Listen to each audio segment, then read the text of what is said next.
క్రైస్తవ సోదరులకు క్రిస్మస్ శుభాకాంక్షలు తెలిపారు మంత్రి పొన్నం ప్రభాకర్. హైదరాబాద్ రెహమత్ నగర్ డివిజన్లో గ్రాండ్గా క్రిస్మస్ వేడుకలు జరిగాయి. ఈ కార్యక్రమానికి ముఖ్య అతిథిగా హాజరయ్యారు మంత్రి పొన్నం ప్రభాకర్, ఎమ్మెల్యే దానం నాగేందర్. ఇక ప్రజాపాలన ప్రభుత్వం అధికారంలోకి రాగానే అనేక కార్యక్రమాలు చేపట్టామన్నారు.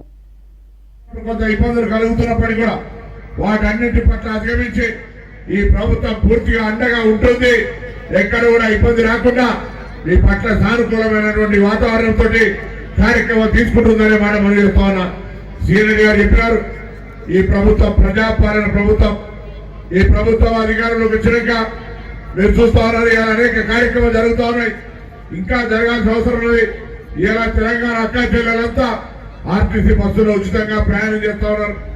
200 యూనిట్ల ఉచిత విద్యుత్ పొందుతా ఉన్నారు.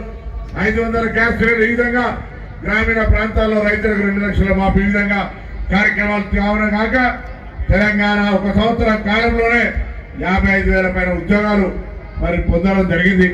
ఈ విధంగా జరుగుతున్న కార్యక్రమాల్లో మీరందరూ కూడా పార్టీస్ అందరినీ కోరుతా ఉన్నా, ఏ ప్రభుత్వానికి దీవెన ఇచ్చే విధంగా, ఏ ప్రభుత్వం ఇంకా 4 మంచి పనులు ప్రజల కొరకు చేసే విధంగా మీ ప్రార్థన, మీ దీవెనలు ఉండాలని మీ అందరినీ కోరుకుంటూ ఈ సందర్భంగా మీ అందరికీ మరొకసారి నా